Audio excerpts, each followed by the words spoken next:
السلام عليكم ورحمة الله.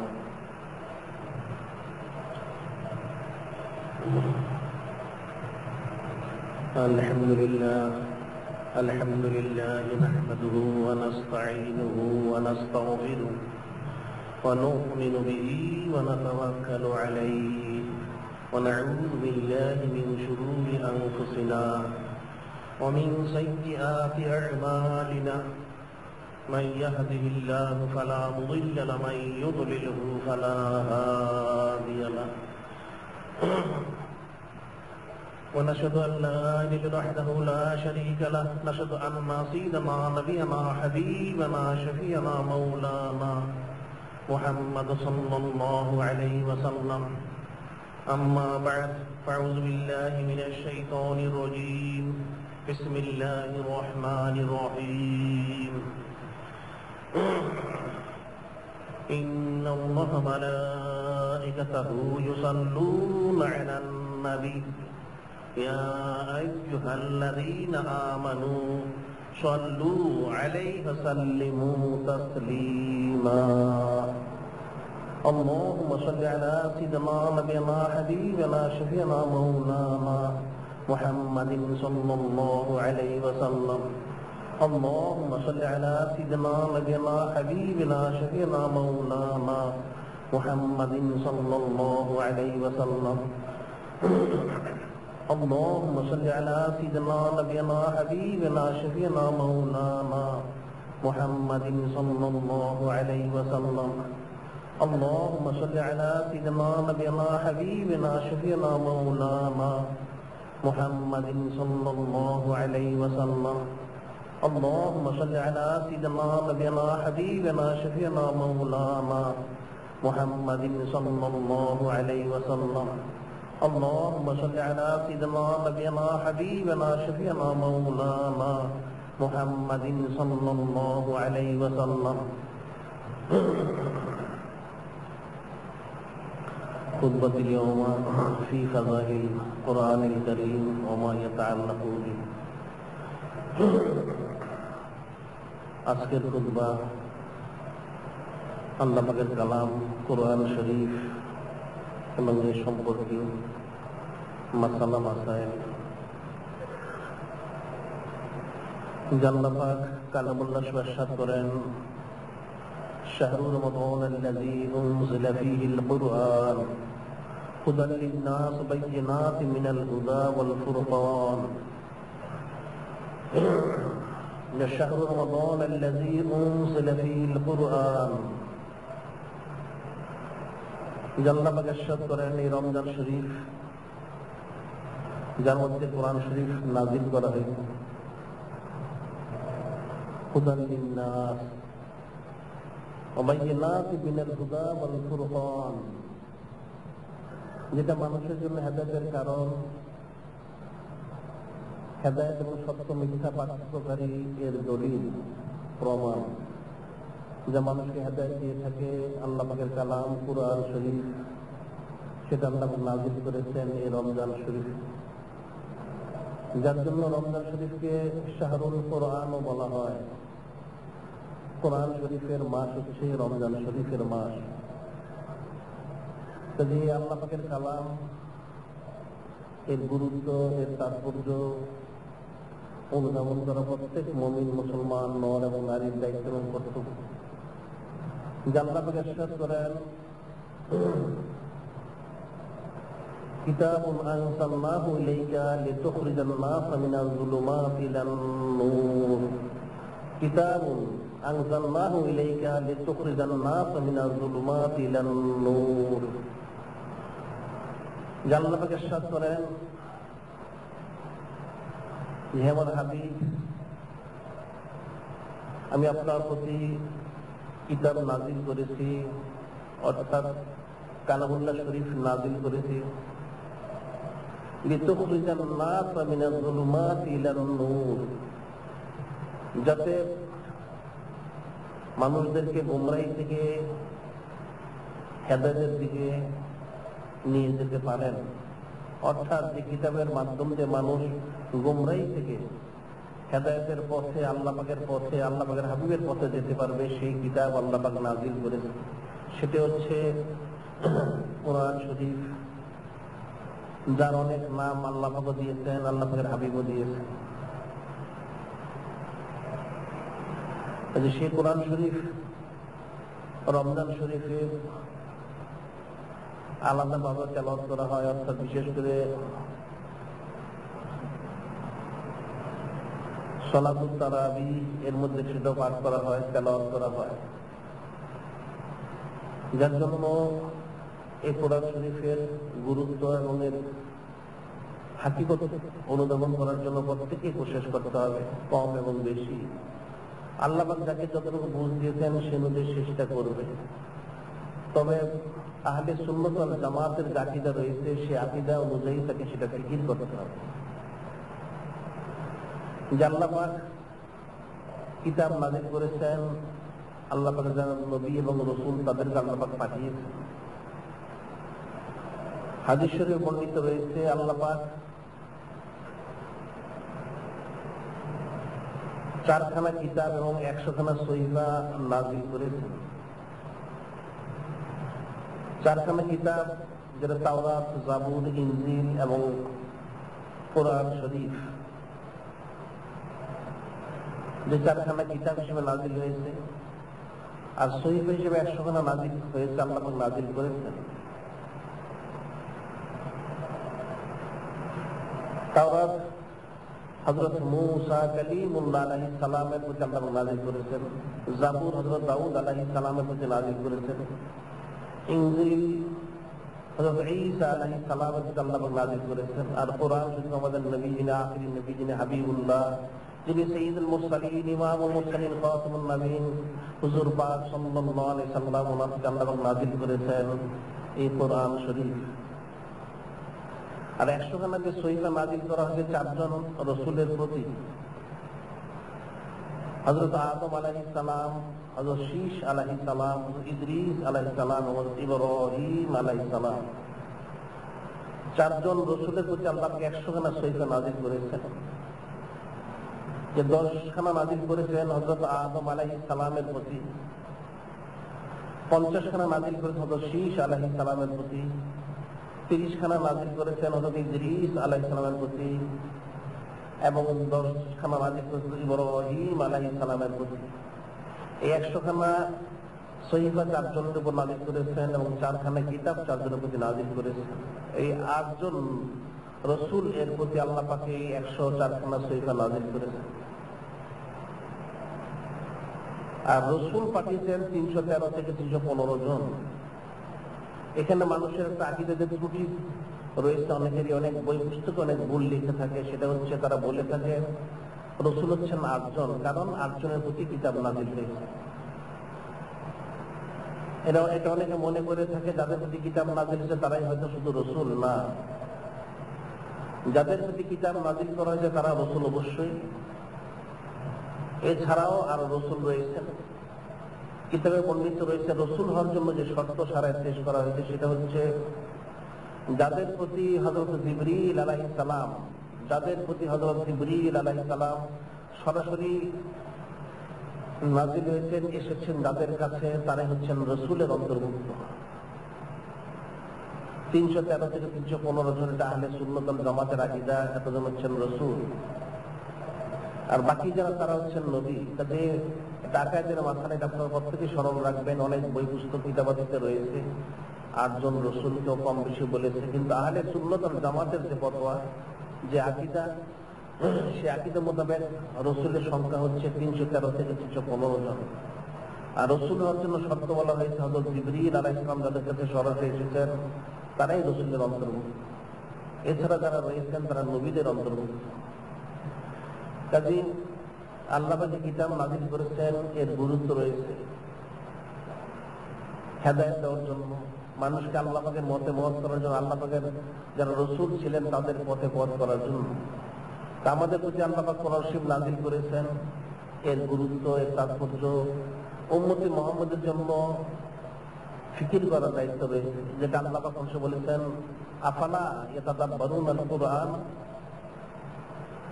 তোমরা কি কোরআন শরীফের মধ্যে ফিকির চিন্তা করো না? যে প্রত্যেকের দায়িত্ব রয়েছে কোরআন শরীফ পড়া এবং ফিকির করা, তবে সেটা শর্ত হচ্ছে আহলে সুন্নাত ওয়াল জামাতের আকায়েদ মোতাবেক। এর খেলাফ সেটা করা যাবে না। এর খেলাফ যদি সেটা কেউ ফিকির এবং চিন্তা করে তাহলে তার জন্য ক্ষতির কারণ হবে। যে আল্লাহ পাক কোরআন শরীফ নাযিল করেছেন, আল্লাহ পাক কোরআন শরীফের মধ্যেই বলেছেন, লাউ আনজালনা হাযাল কুরআনা আলা জাবালিন লারাইতাহু খাশিআম মুতাসাদ্দিআম মিন খাশিয়াতিল্লাহ। আল্লাহ পাক নিজে ইরশাদ করেন, লাউ আনজালনা হাযাল কুরআনা আলা জাবালিন লারাইতাহু খাশিআম মুতাসাদ্দিআম মিন খাশিয়াতিল্লাহ।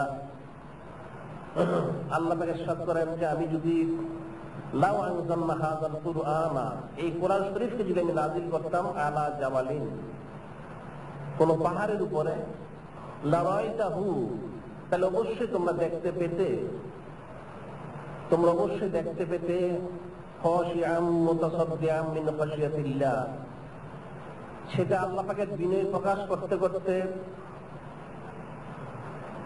নম্রতা প্রকাশ করতে করতে পাহাড়টা টুকরা টুকরা আল্লাহ পাকের ভয়ে সেটা টুকরা টুকরা হয়ে যেত। আল্লাহ পাকের ভয়ে সেটা টুকরা টুকরা হয়ে যেত। কারণ আল্লাহ পাকের কালামের একটা খুশুসিয়ত রয়েছে, আহমিয়ত রয়েছে, গুরুত্ব রয়েছে। এই গুরুত্বের কারণে পাহাড়ের উপর নাযিল করলেও পাহাড়টা আল্লাহ পাকের ভয়ে ভীত হয়ে, চিন্তিত হয়ে, নিশ্চিতে সে টুকরা টুকরা হয়ে যেত। সে কোরআন শরীফ নাযিল করা হয়েছে জিন ইনসানের প্রতি। কাজে এখন সেটা ফিকির করতে হবে যে কোরআন শরীফ এত গুরুত্ব রয়েছে, এত মর্যাদা রয়েছে, সেটা কতটুকু গুরুত্ব দিতে হবে, কতটুকু তার ফিকির করতে হবে।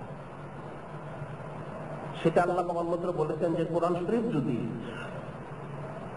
অর্থাৎ এই কোরআন শরীফকে আমানত হিসেবে আল্লাহ ঘোষণা করেছেন, ইন্না আরাদনাল আমানাতা আলাস সামাওয়াতি ওয়াল আরদ ওয়াল জিবাল ফাআবাইনা ইয়াহমিলনাহা ওয়াশফাকনা মিনহা ওয়া হামালাহাল ইনসান ইন্নাহু কানা যালুমান জাহুলা।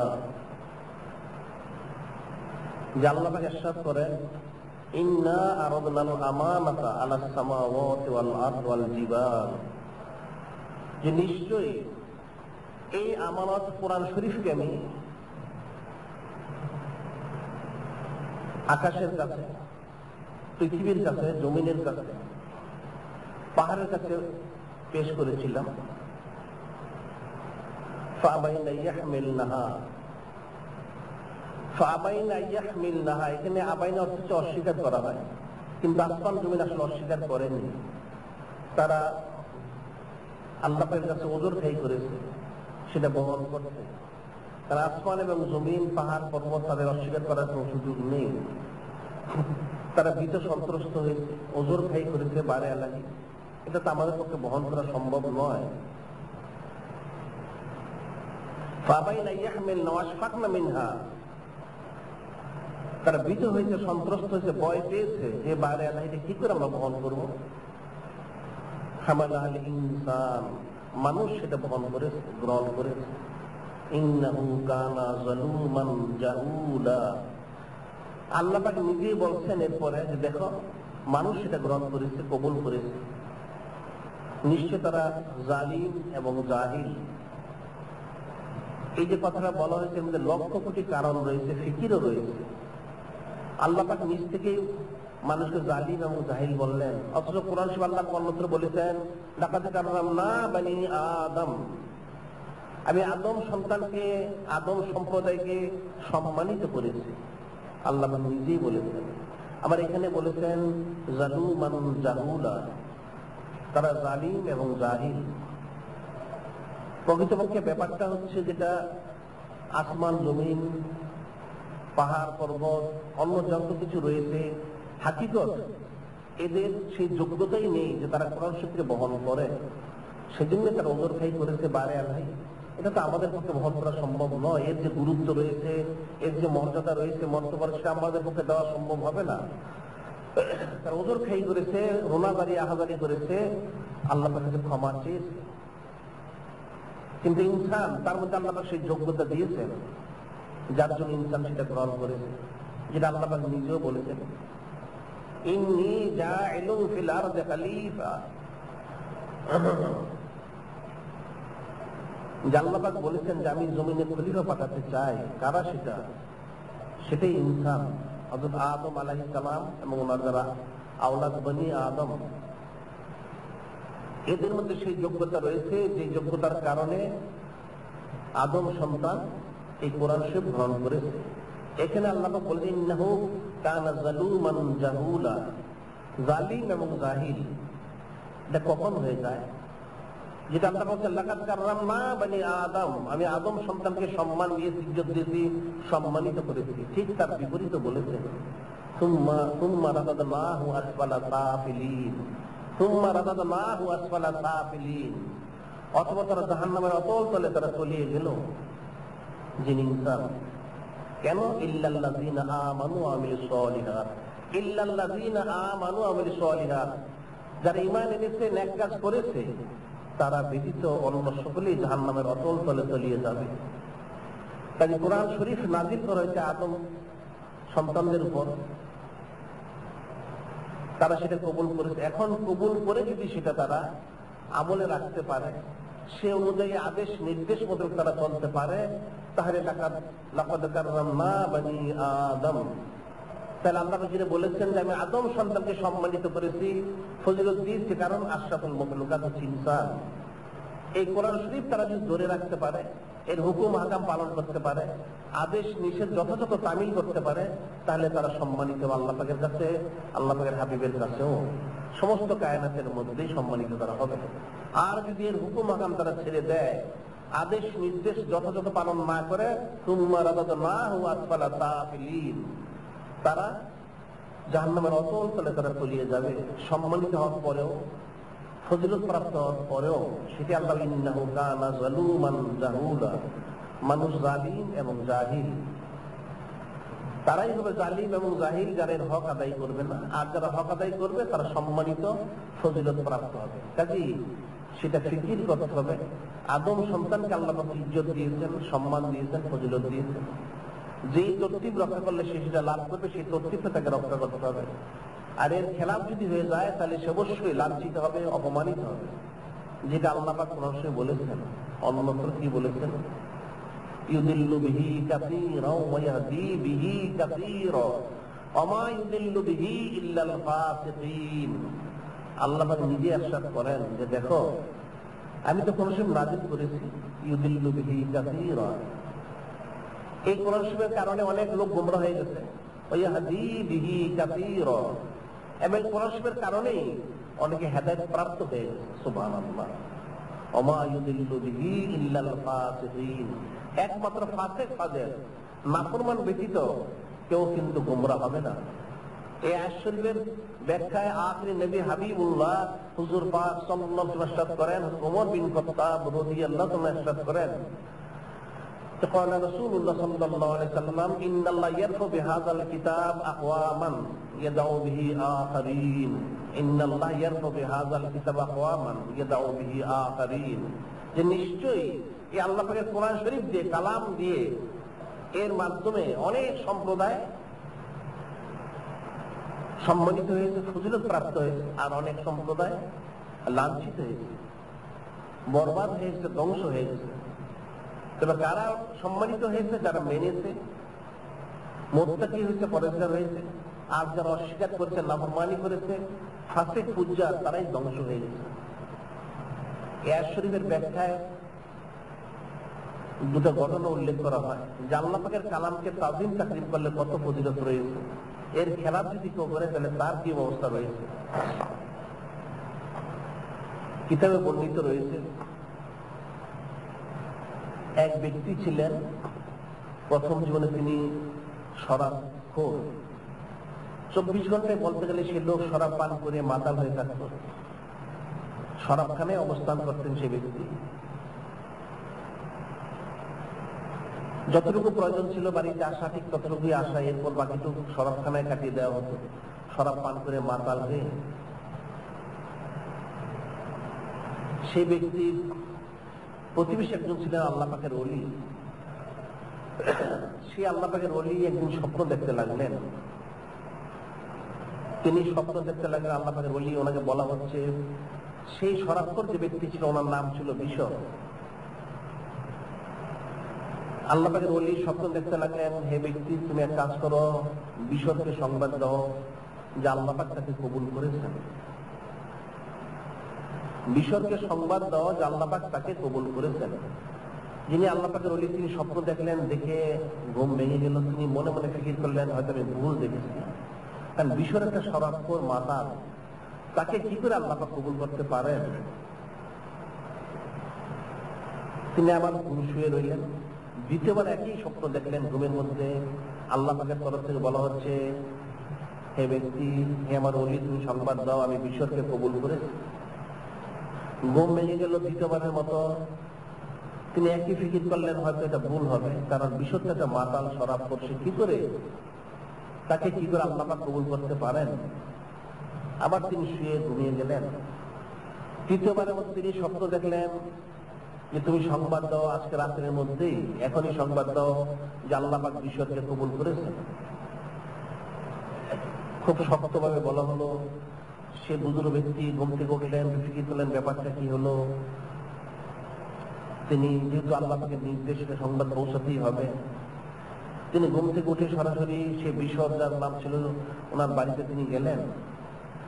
তালাশ করা হলো, বলা হলো তিনি তো রাত্রে এখানে থাকেন না, কোথায় থাকেন, শরাবখানায়।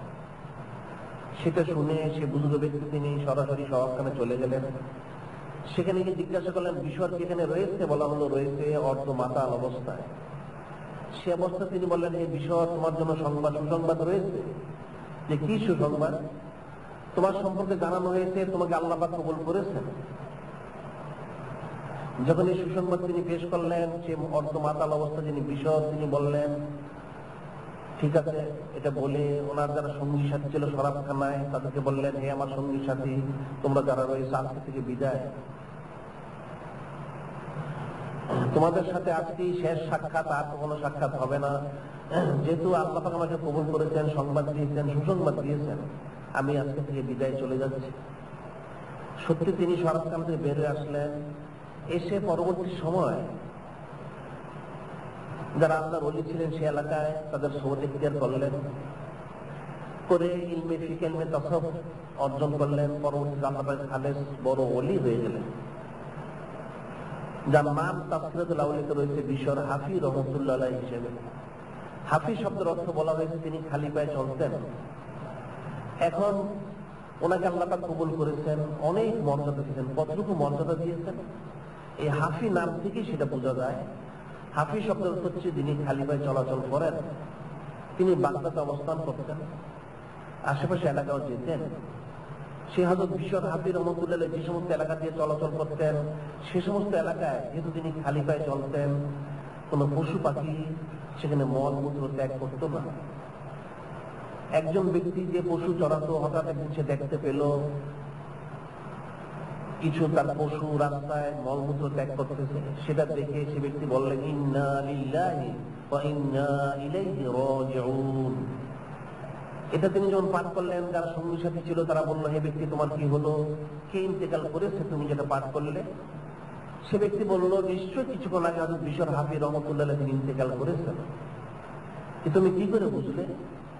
যে আমি অনেক দিন ধরে বাগদাদের রাস্তায় আশেপাশে এই গরু ছাগল বকরি ভেড়া চড়িয়ে থাকি, আমি কখনো দেখিনি কোন পশু পাখি রাস্তায় মলমূত্র ত্যাগ করতে, কিন্তু আজকে সেটা করেছে। আমার জানা ছিল যেহেতু আল্লাহ পাকের খালেস ওলি হচ্ছেন হযরত বিশর হাফি রহমাতুল্লাহ আলাইহি, ওনার সম্মানার্থে আল্লাহ পাক সমস্ত পশু পাখিকে নিষেধ করে দিয়েছিলেন যে তোমরা রাস্তাতে মলমূত্র ত্যাগ করবে না। কারণ আমার যিনি খালেস ওলি হযরত বিশর হাফি রহমাতুল্লাহ আলাইহি, তিনি রাস্তা দিয়ে খালি পায়ে চলাচল করে থাকেন, ওনার পায়ে মলমূত্র লাগবে, নাপাকি লাগবে, কাজে তোমরা সেটা ত্যাগ করবে না সেখানে। এবং তাই হয়েছে, আজকে যখন আমার পশুগুলো রাস্তার মধ্যে মলমূত্র ত্যাগ করলে আমি নিশ্চিন্ত হয়ে গেলাম, নিশ্চয়ই কিছুক্ষণ পূর্বে হযরত বিশর হাফি রহমাতুল্লাহ ইন্তেকাল করেছেন, তোমরা সেটা সংবাদ নাও। সত্যি সংবাদ নেওয়া হলো, দেখা গেল তার কিছুক্ষণ পূর্বে তিনি ইন্তেকাল করেছেন। সুবহানাল্লাহ, এত বড় মর্যাদা তিনি পেলেন, কি করে পেলেন? শরাবখানা থেকে তিনি আল্লাহ পাকের দরবারে কবুল হয়ে গেলেন, মকবুল হয়ে গেলেন। কি করে তিনি মকবুল হলেন এবং কি করে এত বড় মর্যাদা লাভ করলেন যে আল্লাহ পাক পশু পাখিদের পর্যন্ত নিষেধ করে দিলেন যে তোমরা কখনো রাস্তায় মলমূত্র ত্যাগ করবে না। আমার যিনি খালেদ অলি হযরত বিশর হাফি রহমতুল্লাহ আলাইহি, তিনি খালি পায়ে রাস্তা দিয়ে চলে থাকেন। ওনাকে জিজ্ঞাসা করা হয়েছিল আপনি খালি পায়ে রাস্তায় চলেন কেন? তিনি জবাব দিয়েছিলেন যে দেখো, আমি যখন তওবা করে ইস্তেগফার করি, শরাবখানা থেকে বের হয়ে আসি, তখন আমার পায়ে কোনো জুতা স্যান্ডেল ছিল না, যার জন্য পরবর্তীতে আমার লজ্জা বোধ হয় আমি কি করে আল্লাহ পাকের সামনে জুতা স্যান্ডেল পরে হাঁটবো, সেই জন্য আমি খালি পায়ে চলাচল করে থাকি। সুবহানাল্লাহ। সেই সম্মানার্থে আল্লাহ পাক কি করলেন, পশু পাখিদেরকে নিষেধ করে দিলেন যে তোমরা এই রাস্তায়, যিনি বিশর হাফি রহমতুল্লাহ আলাইহি, তিনি যে রাস্তা দিয়ে চলে থাকেন সে সমস্ত রাস্তায় তোমরা মলমূত্র ত্যাগ করবে না। এত বড় মর্যাদা ফজিলত তিনি কি করে পেলেন? এই কোরআন শরীফের উসিলায় তিনি পেয়েছেন। ইয়াহদি বিহি কাসীরা, এই কোরআন শরীফকে তাজিম তাকরীম করে তিনি সম্মানিত হয়েছেন, হুজুর প্রাপ্ত হয়েছেন। এই সব প্রসঙ্গে বর্ণিত রয়েছে তিনি একদিন শরাবখানায় যাচ্ছিলেন, উদ্দেশ্য শরাব পান করা, মাতাল হওয়া। রাস্তা তিনি দেখতে পেলেন একটা কাগজ পড়ে রয়েছে এবং তাতে মনে হয় কিছু লেখা রয়েছে। তিনি সেটা দেখে কাগজটা তুললেন তাড়াতাড়ি করে, তুলে তিনি দেখতে পেলেন সেখানে লেখা রয়েছে বিসমিল্লাহির রহমানির রহিম, আল্লাহ পাকের কালাম। সেটা দেখে তিনি মাতাল অবস্থায় চুম্বন করলেন, তাজিম তাকরীম করলেন। সেটা বাড়িতে এনে ধুয়ে মুছে পরিষ্কার পরিচ্ছন্ন করে আতর গোলাপ মেখে ওনার ঘরের উপরে উঁচু স্থানে তিনি সেটা রেখে দিলেন। উঁচু স্থানে সেটা রেখে দিলেন, আতর গোলাপ মেখে সম্মানিত স্থানে সেটাকে রেখে দিলেন। এতটুকু তিনি করেছিলেন আমল, আল্লাহ পাকের কালাম বিসমিল্লাহির রহমানির রহিম এর এতটুকু তাজিম তাকরীম করেছিলেন। এই তাজিম তাকরীম করার বদৌলতে আল্লাহ পাক ওনাকে কবুল করে খালিজ বান্দা, খালেদ ওলি হিসেবে গ্রহণ করেছিলেন। সুবহানাল্লাহ। এটা তো সোজা কথা নয় যে আল্লাহ পাকের কালাম কোরআন শরীফকে তিনি তাজিম তাকরীম করেছেন, সম্মান করেছেন, ইজ্জত দিয়েছেন, এর হুরমত রক্ষা করেছেন, যার ফলশ্রুতিতে আল্লাহ পাক ওনার ইজ্জত সম্মান রক্ষা করেছেন, ওনাকে সম্মানিত করেছেন, ফজিলত দিয়েছেন। সেটি আল্লাহ পাক বলেছেন ইয়াহদি বিহি কাসীরা।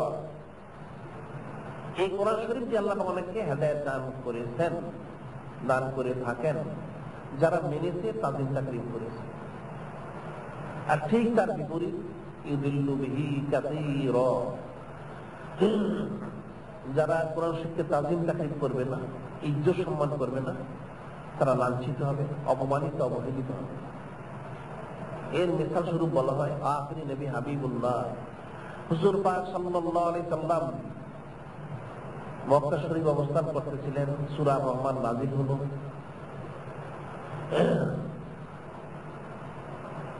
যখন সূরা রহমান নাযিল হয়ে গেল, আল্লাহ পাকের হাবিব আখিরি নবী সাইয়্যিদুল মুরসালিন, ইমামুল মুরসালিন, খাতামুন নবীন হুজুর পাক সাল্লাল্লাহু আলাইহি সাল্লাম ইরশাদ করলেন, তোমাদের মধ্যে কে রয়েছে যে সূরা রহমানকে কাবা শরীফে গিয়ে তেলাওয়াত করে আসতে পারবে? যে তোমাদের মধ্যে কে রয়েছে? হযরত আব্দুল্লাহ বিন মাসউদ রাদিয়াল্লাহু তাআলা আনহু, যিনি ফকিহুল উম্মত,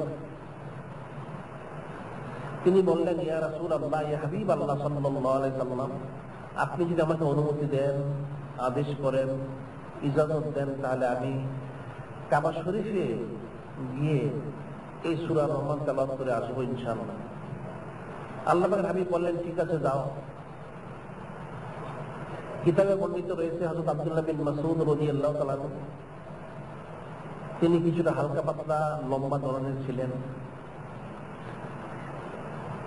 তিনি সে কাবা শরীফে গিয়ে সূরা রহমান তেলাওয়াত করতে থাকলেন। ওনার তেলাওয়াত তিনি করেছেন, এদিকে হঠাৎ কোথা থেকে আবু জেহেল আসলো, এসে ওনার অজান্তেই ওনাকে সে একটা আঘাত করলো ওনার কানের মধ্যে। আঘাত করার কারণে উনি প্রচন্ড ব্যথা পেলেন, মনে হচ্ছে কানটা নষ্ট হয়ে গেল।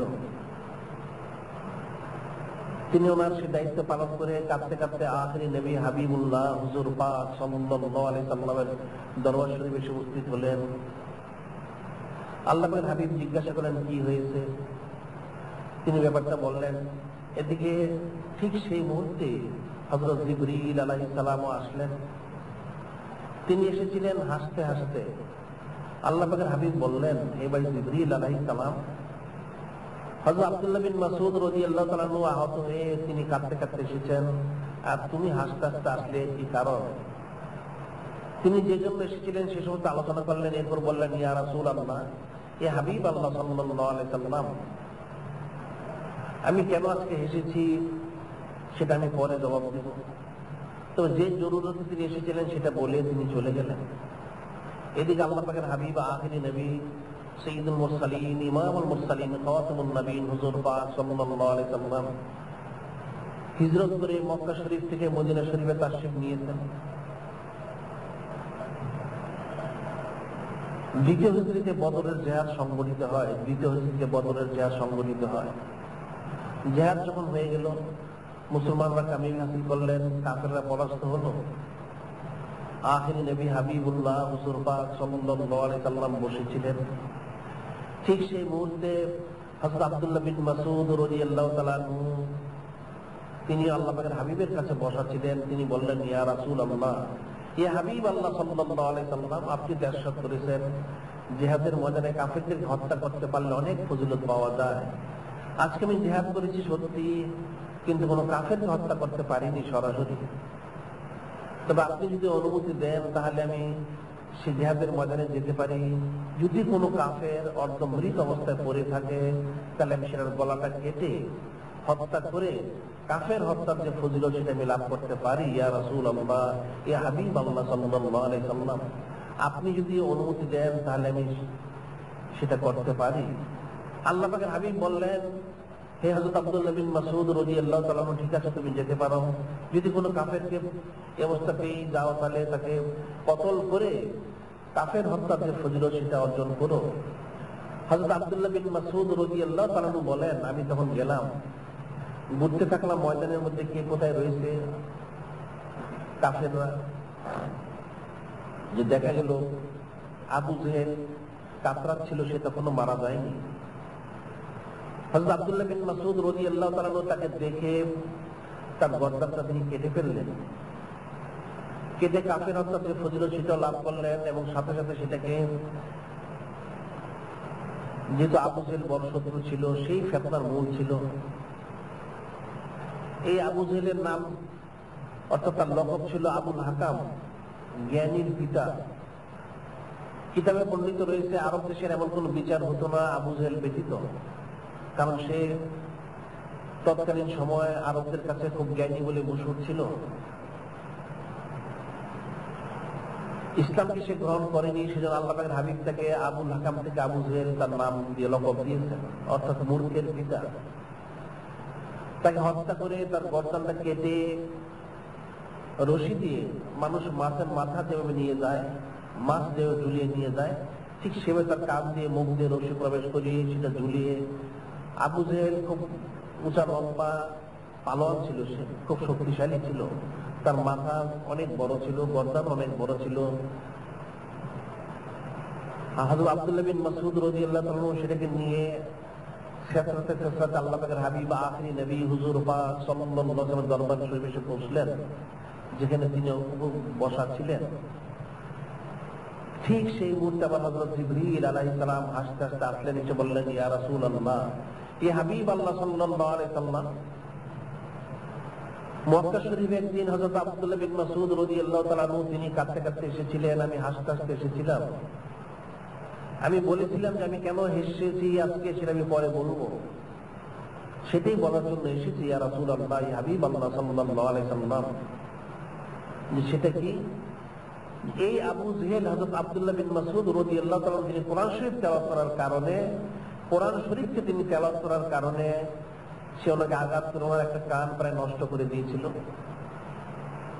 সেই জন্য আল্লাহকে আবু জেহেলকে লাঞ্ছিত করে, অপমানিত করে, অপদস্থ করে তার গর্দান ওনার হাত দিয়ে কাটিয়ে সেই লাঞ্ছিত অবস্থাটাকে রাস্তা দিয়ে শেষাতে আপনার কাছে উপস্থিত করা হয়েছে।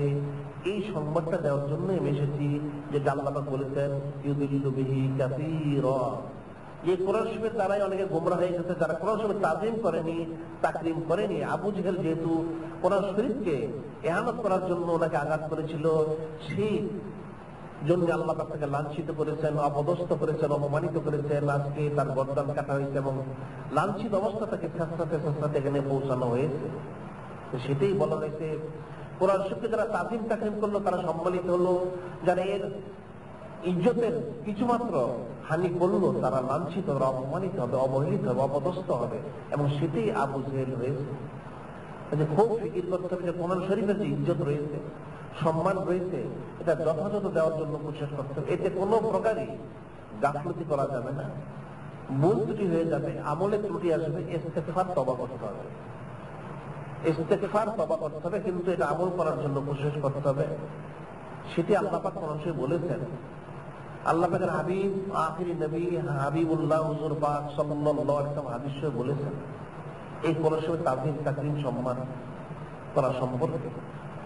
যে আল্লাহ পাকের হাবিব বলেন আন আবি যর রাদিয়াল্লাহু তাআলা ক্বালা কুনতু ইয়া রাসূলুল্লাহ সাল্লাল্লাহু আলাইহি ওয়াসাল্লাম আওসিনি فقال النبي صلى الله عليه وسلم اوصيك بتقوى الله فإنه رأس الأمر كله قلت يا رسول الله صلى الله عليه وسلم زدني فقال عليك بتلاوة القرآن فإنه نور لك في الأرض وزخر لك في السماء। আবু যর গিফারী রাদিয়াল্লাহু তাআলা বলেন আমি আল্লাহ পাকের হাবিবকে বললাম ইয়া রাসূলুল্লাহ, হাবিব আল্লাহ সাল্লাল্লাহু আলাইহি ওয়াসাল্লাম আওসিনি, আমাকে ওসিয়ত করুন, আমাকে ওসিয়ত করুন হে আল্লাহ পাকের হাবিব।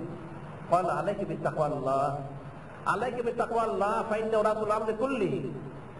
আল্লাহ পাকের হাবিব বললেন হে আবু যর গিফারী রাদিয়াল্লাহু তাআলা আনহু, তোমার জন্য আল্লাহ পাকের বিধি তাকওয়া রয়েছে। فإنه رأس الأمر كله, নিশ্চয়ই আল্লাহ বিধি তাকওয়া হচ্ছে সমস্ত আমলের মূল, নিশ্চয় তাকওয়া হচ্ছে সমস্ত আমলের মূল। ফাইন্না রাসূল আমরে কুল্লি, তিনি বলেন কুলতু ইয়া রাসূলুল্লাহ সাল্লাল্লাহু আলাইহি ওয়াসাল্লাম জিদনি, হে আল্লাহ পাকের হাবিব আমাকে আরো নসিহত করুন, ওসিয়ত করুন। ফাকালা নবী সাল্লাল্লাহু আলাইহি ওয়াসাল্লাম আলাইকা বিতিলাওয়াতিল কুরআন আলাইকা বিতিলাওয়াতিল কুরআন ফাইন্না নূরুল লাকা ফিল আরদ ওয়া যুখরুল লাকা ফিস সামা। হে আবু যর গিফারী রাদিয়াল্লাহু তাআলা আনহু, তোমার জন্য রয়েছে দ্বিতীয় নসিহত, ওসিয়ত, কোরআন শরীফ তেলাওয়াত করো, কোরআন শরীফ তেলাওয়াত করো। ফাইন্না নূরুল লাকা ফিল আরদ ওয়া যুখরুল লাকা ফিস সামা, যে নিশ্চয়ই এই কোরআন শরীফ তোমার জন্য জমিনে আলো হবে, তোমাকে হেদায়েত দান করবে, আর পরকালে এটা তোমার জন্য জহির হবে, পুঁজি হবে, যে পুঁজির মাধ্যম দিয়ে তুমি নাজাত লাভ করবে, আল্লাহ পাকের সন্তুষ্টি পাবে, আল্লাহ পাকের হাবিবের সন্তুষ্টি পাবে। সুবহানাল্লাহ। কাজে নূরুল লাকা ফিল আরদ যুখরুল লাকা ফিস সামা, জমিনের জন্য আলো হবে, হেদায়েত হবে, পরকালের জন্য নাজাতের কারণ হবে। আল্লাহ পাক সেটাই বলেছেন। কি বলেছেন? قد جاءكم من الله نور وكتاب مبين قد جاءكم من الله نور وكتاب مبين يهدي به الله من اتبع رضوانه سبل السلام ويخرج من الظلمات إلى النور بإذنه ويهديهم إلى صراط مستقيم। আল্লাহ পাক বলেন قد جاءكم من الله نور وكتاب مبين, হে আমার হাবিব আপনি বলে দেন তোমাদের জন্য এসেছে আল্লাহ পাকের তরফ থেকে নূর এবং প্রকাশ্য কিতাব আল কোরআন। নূর হচ্ছেন আল্লাহ পাকের হাবিব আখিরি নবী হুজুর পাক সাল্লাল্লাহু আলাইহি সাল্লাম, ও কিতাব মুবিন আল কোরআনুল কারীম, প্রকাশ্য কিতাব হচ্ছে কোরআন শরীফ। এরপর আল্লাহ পাক বলছেন ইয়াহদি বিহি মান ইত্তাবা রিদওয়ানাহু সুবুলাস সালাম, এই কোরআন শরীফ দিয়ে এই আল্লাহ পাকের হাবিবের উসিলায় মানুষ হেদায়েত লাভ করবে। মান ইত্তাবা রিদওয়ানাহু, যে আল্লাহ পাকের সন্তুষ্টি চাবে, সুবুলাস সালাম, এবং সরল পথে সে চলতে পারবে। সুবুলাস সালাম, শান্তির যে পথ, আল্লাহ পাকের মনোনীত যে পথ সে লাভ করবে, সেই পথে তাকে পরিচালিত করা হবে।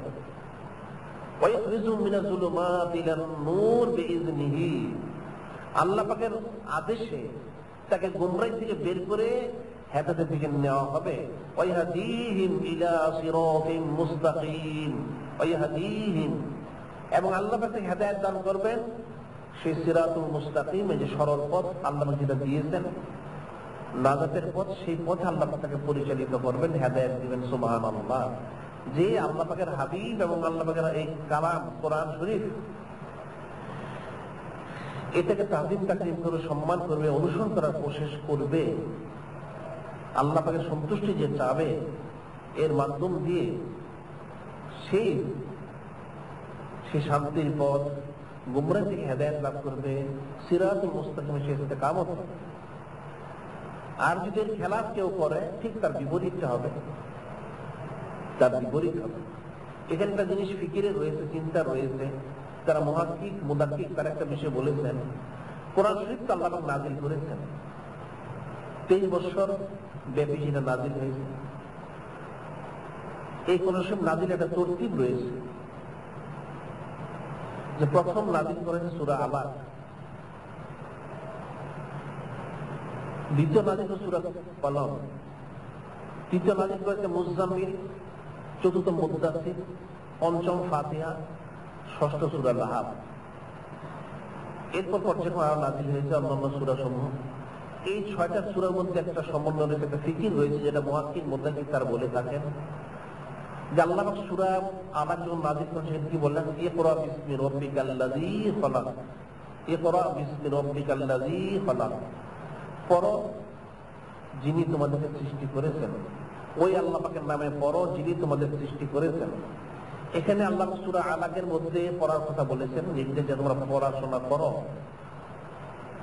এরপর বলেছেন সূরা কলম নাযিল করা হয়েছে, নুন নুন ওয়াল কলম, নুন ওয়াল কলম মা ইয়াসতুরুন। যে আল্লাহ পাক বলছেন নুন হচ্ছে হুরুফে মুকাত্তার, ওয়াল কলম কসম সেই কলমের যা সে লিপিবদ্ধ করেছে বা করে থাকে বা করেছে। অর্থাৎ এখানে প্রথম বলেছেন তোমরা পড়ো, দ্বিতীয় বলেছেন কলম, অর্থাৎ যেটাতে মানুষ লিখে থাকে তোমরা লিখো। এরপর বলেছেন ইয়া আইয়ুহাল মুজাম্মিল, মুজাম্মিল শব্দের অর্থ হচ্ছে কম্বল আচ্ছাদিত। আল্লাহ পাক হাবিবকে সম্বোধন করছে কম্বল আচ্ছাদিত রাসূল, ইয়া আইয়ুহাল মুজাম্মিল। এরপর ইয়া আইয়ুহাল মুদ্দাসসির, চাদরে আবৃত ব্যক্তি, চাদর আবৃত রাসূল। প্রথমে বলেছেন তুমি পড়ো, তারপর লিখো, এরপর তুমি আমল করো, আমল করো। মুজাম্মিল মুদ্দাসসিরের মধ্যে বলা হচ্ছে আমল করার জন্য। এরপর কি বলেছেন, সূরা ফাতিহা নাযিল করা হয়েছে, সেখানে দোয়া করতে বলেছেন আল্লাহ পাক, দোয়া করো, পড়বে, লিখবে, আমল করবে, পড়বে, লিখবে এবং আমল করবে। আপনি কি করবে, দোয়া করবে। সূরা ফাতিহা আল্লাহ পাক শিক্ষা দিয়েছেন দোয়া করার। কি দোয়া করবে, ইহদিনাস সিরাতাল মুস্তাকিম, যে আল্লাহ পাক সরল পথ প্রদর্শন করুন। কোন সরল পথ? সিরাত আল্লাযিনা আন'আমতা আলাইহিম, তাদের পথ দান করুন যাদেরকে নিয়ামত দেওয়া হয়েছে। কাদেরকে নিয়ামত দিয়েছেন? আনাল্লাহু আলাইহিম মিনান নাবিয়্যিন ওয়া সিদ্দীকিন ওয়া শুহাদা ওয়া সালিহিন, যারা নবী, সিদ্দিক, শহীদ, সালেহ আল্লাহ পাক তাদেরকে নিয়ামত দিয়েছেন যে তাদের পথ তোমরা তলব করো। এবং এরপর কি বলবে, গায়রিল মাগদুবি আলাইহিম ওয়ালাদ-দাল্লিন, আমিন। আল্লাহ পাক তাদের পথ দিবেন না যারা ইহুদি নাসারা গজবপ্রাপ্ত এবং বিভ্রান্ত, এদের পথ দিবেন না। একমাত্র যাদেরকে নিয়ামত হয়েছে তাদের পথ। তারা কারা? নবী, সিদ্দিক, শহীদ, সালেহ। নবী এক তবকা, সিদ্দিক, শহীদ হচ্ছে আউলিয়া কেরামের তবকা। যে নবী এবং আউলিয়া কেরামের পথ চাও, অন্য কোনো পথ চেও না। ইহুদি নাসারা, হিন্দু, বৌদ্ধ, খ্রিস্টান, মুশরিক যারা রয়েছে, কারণ কোরআন শরীফের নুজুল হচ্ছে খাস, হুকুম আম। একটা প্রসঙ্গ নিয়ে নাযিল করা হয়েছে, এর হুকুমটা হচ্ছে আম। যদি এখানে ইহুদি নাসারাদের জন্য নাযিল করা হয়েছে, কিন্তু হুকুম হচ্ছে সমস্ত প্রকার বেদিন বদ্দিন যারা রয়েছে, কাফের মুশরিক, তাদের থেকে পানা চাও। একমাত্র নবী এবং আউলিয়া কেরামের পথ চাও। এটা চেয়ে ইখলাস অর্জন করো, সেটাই বলছে। পড়ো, লিখো, আমল করো, ইখলাস অর্জন করো, ইখলাস অর্জন করো। আল্লাহর কাছে দোয়া করো ইখলাসের জন্য। এখন আল্লাহ পাক বলেছেন এখানে এই 5টা সূরাতে এই 3টা কথা হচ্ছে মূল। পড়তে হবে, লিখতে হবে, অর্থাৎ ইলম অর্জন করতে হবে, ইলম। এরপর হচ্ছে আমল, এরপর তৃতীয় হচ্ছে ইখলাস। দোয়া ইস্তেগফার করে আউলিয়া কেরামের পথে চলে, নবী রাসূলের পথে চলে ইখলাস অর্জন করতে হবে। ইখলাস অর্জন করলে এই তিনটা হলে তার জন্য কামিয়াবি। যদি কেউ চিন্তা না করে তাহলে তার কি অবস্থা হবে, সেজন্য আল্লাহ পরবর্তীতে নাযিল করেছেন সূরা লাহাব। এরপর সূরা লাহাব, যদি তোমরা আল্লাহ নিজে বলেছেন তাব্বাত ইয়াদা আবি লাহাবিন ওয়া তাব মা আগনা আনহু মালুহু ওয়া মা কাসাব সায়াসলা নারান যাতা লাহাবিন ওয়া ইমরাআতুহু। আল্লাহ বললেন এখানে তাব্বাত ইয়াদা আবি লাহাবিন ওয়া তাব, আবু লাহাব তার দুনিয়া ধ্বংস হয়ে গেল। মা আগনা আনহু মালুহু ওয়া মা কাসাব, আল্লাহ বললেন কি মা আগনা আনহু মালুহু ওয়া মা কাসাব, তাকে কোনো ফায়দা দিতে পারবে না। তার ধন সম্পদ, আলাওলাদ, ছেলে মেয়ে, স্ত্রী পুত্র, বাড়ি গাড়ি যা কিছু রয়েছে, সে যা সঞ্চয় করেছে, জমা করেছে, তারা কেউ তাকে কোনো ফায়দা দিতে পারবে না। মা আগনা আনহু মালুহু ওয়া মা কাসাব সায়াসলা নারান যাতা লাহাব ওয়া ইমরাআতুহু। অতি শীঘ্র আবু লাহাব তার স্ত্রী উম্মে জামিলা, যে রাস্তা কাটা দিয়ে রাখতে আল্লাহর হাবিবকে কষ্ট দেওয়ার জন্য, উভয় তারা জাহান্নামে প্রবেশ করে প্রজ্বলিত অগ্নিকুণ্ডে তারা প্রবেশ করবে। নাউযুবিল্লাহ। আল্লাহ সেটাই বলে দিয়েছে নাযিল করে, তোমরা ইলম অর্জন করো, আমল করে ইখলাস অর্জন করো। যদি সেটা করতে পারো তাহলে তোমাদের নাজাতের পথ রয়েছে, অন্যথায় যদি সেটা রক্ষা না করো তাহলে আবু লাহাবের যে অবস্থা হয়েছে, জাহান্নামের অতল তলে সে তলিয়ে গেছে, সুম্মা রাদাদনাহু আসফালা সাফিলিন, ঠিক সেভাবে তলিয়ে যেতে হবে। কাজে কোরআন শরীফের ইজ্জত হুরমত এটা রক্ষা করা প্রত্যেকেরই দায়িত্ব এবং কর্তব্য। যে যতটুকু তেলাওয়াত করবে তার জন্য ঠিক ততটুকু ফজিলত রয়েছে। হাদিস শরীফ রয়েছে, আল্লাহর হাবিব বলেন قال النبي صلى الله عليه وسلم يقال لصاحب القرآن يقال لصاحب القرآن اقرأ ورتل كما كنت ترتل في الدنيا فإن منزلك عند آخرة تقرؤوها। যে আল্লাহ পাকের হাবিব বলেন يقال لصاحب القرآن, যারা কোরআন শরীফ তেলাওয়াত করত, আলিম হাফিজ যারা ক্বারি রয়েছে, তাদেরকে বলা হবে, অর্থাৎ বা আমল ইকরা অর্থাৎ ওরাত্তিল, তাদেরকে বলা হবে তোমরা কোরআন শরীফ তেলাওয়াত করো। তোমরা কোরআন শরীফ তেলাওয়াত করতে থাকো পর্যায়ক্রমে, এবং কোরআন শরীফ তেলাওয়াত যতটা সে আয়াত শরীফ তেলাওয়াত করবে ততটা তাকে মর্যাদা দেওয়া হবে পরকালে। সুবহানাল্লাহ। তুমি যেভাবে কোরআন শরীফ দিনে তেলাওয়াত করতে, ঠিক তেলাওয়াত করতে থাকো।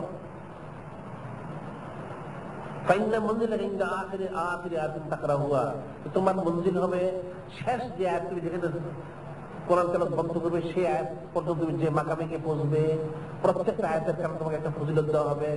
শেষ যেখানে তোমার ফজিলত হবে, আয়াত শেষ হবে, সেই ফজিলত পর্যন্ত, সেই মর্যাদা পর্যন্ত তোমাকে সম্মানিত করা হবে, ইজ্জত দেওয়া হবে। এটা পরকালে আল্লাহ বলবেন যারা কোরআন শরীফ তেলাওয়াত করে থাকে, হিফজ করেছে, আয়াত্ত করেছে, আমল করেছে, তাদেরকে আল্লাহ সেটা বলবেন।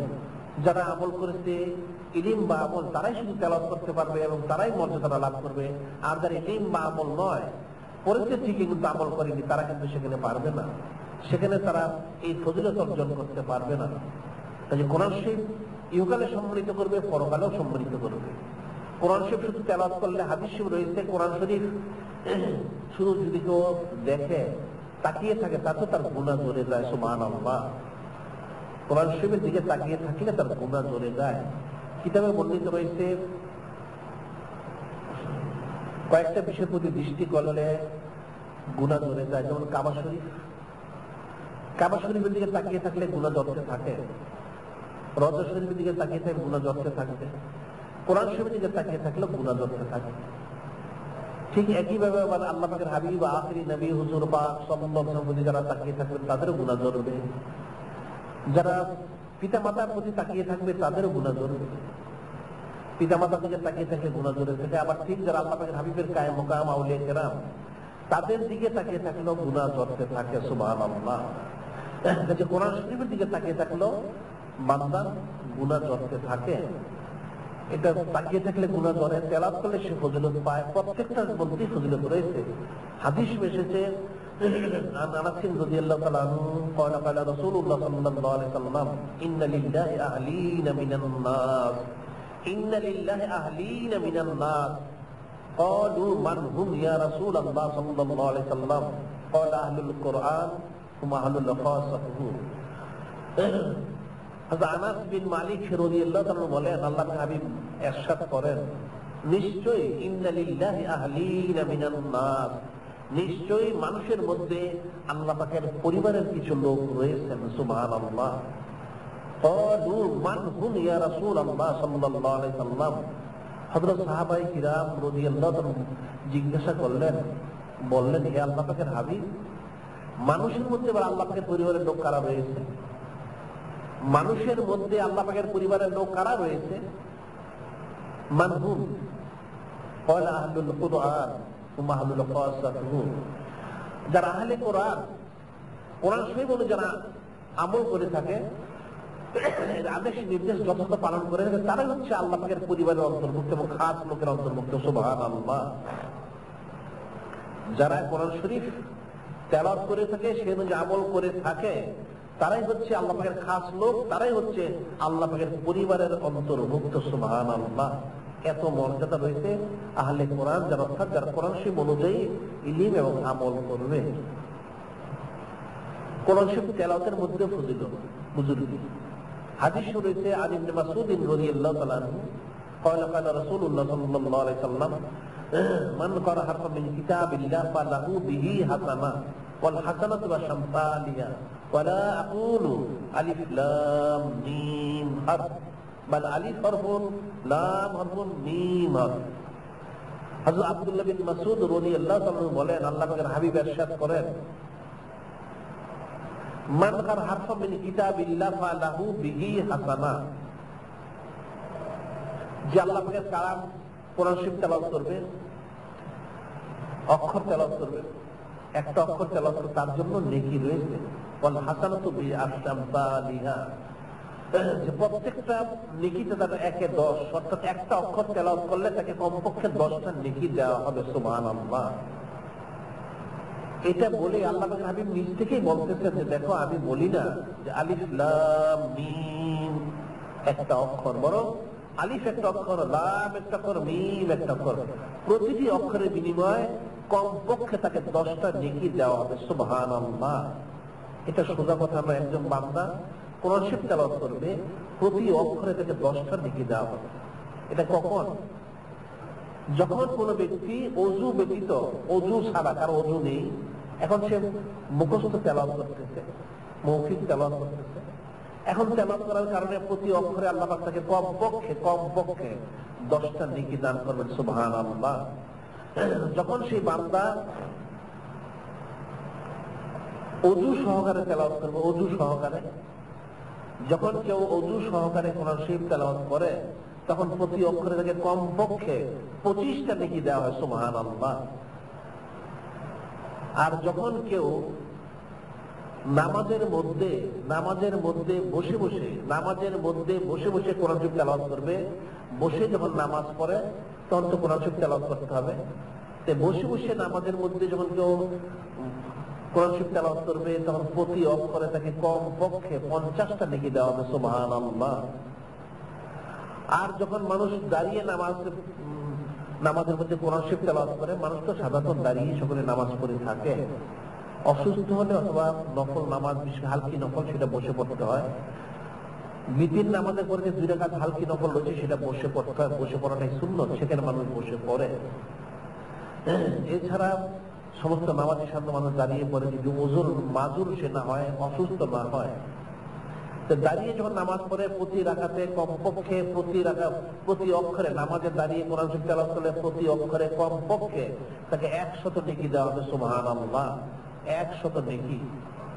আর বলেছে দর্স এবং তাদরিস, ওস্তাদ যখন ছাত্রকে শিক্ষা দেয়, কোরআন শরীফ তেলাওয়াত হোক, হাদিস তাফসীর ব্যাখ্যা করুক, সেখানে যখন দর্স তাদরিস হয়, সেখানে যখন কোরআন শরীফ তেলাওয়াত করা হয়, প্রতি অক্ষরে কমপক্ষে তাকে 700 নেকি দেওয়া হবে। সুবহানাল্লাহ। কমপক্ষে 700 নেকি। এত ফজিলত রয়েছে কোরআন শরীফে।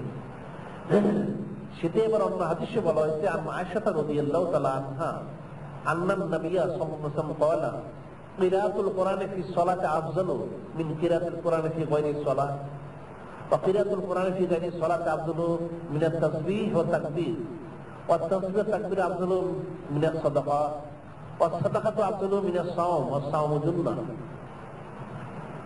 হযরত আয়েশা সিদ্দিকা রাদিয়াল্লাহু তাআলা আনহা বলেন যে দেখো আল্লাহ পাকের হাবিব ইরশাদ করেন কিরাতুল কোরআনে ফি সালাহ, নামাজের মধ্যে যে কোরআন শরীফ তেলাওয়াত করে সেটা হচ্ছে উত্তম। কিসের থেকে উত্তম? কিরাতুল কোরআন ফি গায়রিস সালাহ, নামাজের বাইরে যে কোরআন শরীফ তেলাওয়াত করা হয় তার থেকে উত্তম হলো নামাজের মধ্যে কোরআন শরীফ তেলাওয়াতটা। সুবহানাল্লাহ, এটা হচ্ছে এক নাম্বার। দুই নাম্বার বলা হয়েছে কিরাতুল কোরআনে ফি গায়রিস সালাহ আফজালু মিন আত-তাসবিহ ওয়া তাকবীর। সাধারণত তাসবিহ তাকবীর তাসবিহ তাহলিল যেটা রয়েছে সেটা পাঠ করার চাইতে নামাজের বাইরে কোরআন শরীফ তেলাওয়াতের ফজিলত অনেক বেশি। সুবহানাল্লাহ। ওয়া তাসবিহ তাকবীর আফজালু মিন আস-সাদাকা, তাসবিহ তাহলিল যেটা রয়েছে সেটা সদকা খয়রাতের চাইতে উত্তম। সুবহানাল্লাহ। ওয়া সাদাকাতু আফজালু মিন আস-সাওম, আর সদকা খয়রাত হচ্ছে রোজার চাইতে উত্তম। সুবহানাল্লাহ। ওয়া আস-সাওমু জুন্নাহ, আর রোজা হচ্ছে জাহান্নামের ডাল স্বরূপ, যেটা যে রোজা মানুষকে জাহান্নাম থেকে হেফাজত করবে। সুবহানাল্লাহ। তাহলে দেখা যাচ্ছে কোরআন তেলাওয়াতের কত মর্যাদা রয়েছে। রোজা হচ্ছে মানুষকে জাহান্নাম থেকে পানা দিয়ে থাকে, রোজা মানুষকে জাহান্নাম থেকে পানা দিয়ে থাকে। রোজা থেকে উত্তম হলো সদকা খয়রাত, সদকা খয়রাত থেকে উত্তম হলো তাসবিহ তাহলিল, তার থেকে উত্তম হলো নামাজের বাইরে কোরআন শরীফ তেলাওয়াত করা, তার থেকে উত্তম হলো নামাজের মধ্যে কোরআন শরীফ তেলাওয়াত করা। সুবহানাল্লাহ, যে কত মর্যাদা রয়েছে এই কোরআন শরীফ তেলাওয়াতের মধ্যে। সেটাই হাদিস এসেছে আর উসমান রাদিয়াল্লাহু তাআলা আনহু قال قال رسول الله صلى الله عليه وسلم خيركم من تعلم القرآن وعلمه। তোমাদের মধ্যে ওই ব্যক্তি সবচেয়ে উত্তম যে কোরআন শরীফ শিখে এবং মানুষকে শেখায়, যে কোরআন শরীফ শিখে এবং শেখায়, সে তোমাদের মধ্যে সবচেয়ে উত্তম। সুবহানাল্লাহ। কারণ নফল আর বন্দেগীর মধ্যে কোরআন শরীফ তেলাওয়াত সবচেয়ে উত্তম। আফজালুল ইবাদাত তিলাওয়াতুল কোরআন, নফল আমাদের মধ্যে উত্তম হচ্ছে কোরআন শরীফ তেলাওয়াত করা। এত মর্যাদা দেওয়া হচ্ছে কোরআন শরীফকে। কাজে কোরআন শরীফ বান্দার দায়িত্ব হচ্ছে তেলাওয়াত করে এর হকটাকে যথাযথ আদায় করার জন্য কোশিশ করা। কিন্তু আবার মন করা যদি কেউ তেলাওয়াত করে বা কোন সেই মন করা ব্যাখ্যা বিশ্লেষণ তাহলে তার জন্য কিন্তু জাহান্নাম রয়েছে। আল্লাহ হাবিব বলেছেন মান ফাসসারাল কুরআন বিরাওয়াহি ফাকাদ কাফার, যে কোরআন শরীফ ব্যাখ্যা বিশ্লেষণ মন করা করলো, কোরআন শরীফ ব্যাখ্যা বিশ্লেষণ যে মন করা করলো সে কুফরি করলো, সে জাহান্নামী হবে, সে জাহান্নামী। আহলে সুন্নাত ওয়াল জামাতের যে আকিদা রয়েছে সেই আকিদা মোতাবেক কোরআন শরীফ ব্যাখ্যা বিশ্লেষণ করতে হবে, বানিয়ে মন করা করলে চলবে না। কোরআন শরীফে যদি সে ব্যাখ্যা ভুল করে, হাদিস শরীফের ব্যাখ্যা ভুল করবে, ইজমা কিয়াসের ব্যাখ্যা সে ভুল করে তার ঈমান নষ্ট করে ফেলবে। কিছু লোক আজকাল কিছু কিতাবে যে বের হয়েছে, তাফসীরও বের হয়েছে, যার মধ্যে মন করা এলেম হলো ব্যাখ্যা বিশ্লেষণ করা হয়েছে, যেটা মানুষের ঈমান নষ্টের কারণ। কারণ তাফসীর যদি কেউ বুঝতেই চায় হাকিকি ভাবে, তাহলে আহলে সুন্নাত ওয়াল জামাতের যারা ইমাম অতীত হয়ে গেছেন ওনারা যে ব্যাখ্যা বিশ্লেষণ করেছেন সেই ব্যাখ্যা বিশ্লেষণের আলোকেই সেটা ফিকির করতে হবে।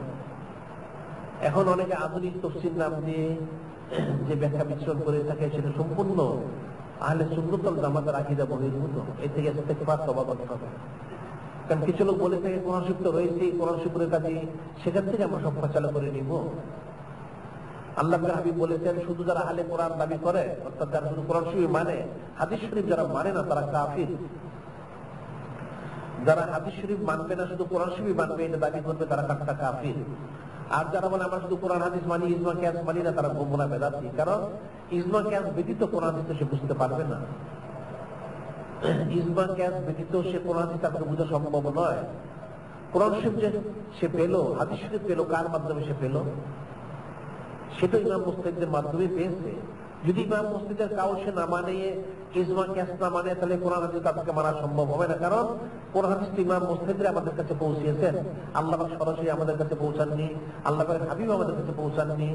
যারা সাহাবায়ে কিরাম রাদিয়াল্লাহু তাআলা আনহুম, ইমাম মুজতাহিদ, ওনারা আমাদের কাছে পৌঁছিয়েছেন মাধ্যম হয়ে। কাজে যদি ওনাদের কাউলটাই গুরুত্ব না থাকে, তাহলে ওনারা যে কোরআন শরীফ পৌঁছেছেন, হাদিসে পৌঁছার তার গুরুত্ব কোথায় থাকতে পারে? যেটা মনে রাখতে হবে, আহলে সুন্নাত ওয়াল জামাতের যে আকীদা সে অনুযায়ী কোরআন শরীফ ব্যাখ্যা বিশ্লেষণ করতে হবে। কোরআন শরীফ থাকবে, কিন্তু এর হাকিকত অনুধাবন করার জন্য যে আল্লাহ পাক মেধা দিয়েছেন, মগজ দিয়েছেন, সমজ দিয়েছেন, সেটা পাবে কোথায়? যেটা আল্লাহ পাক ইমামদেরকে দিয়েছেন।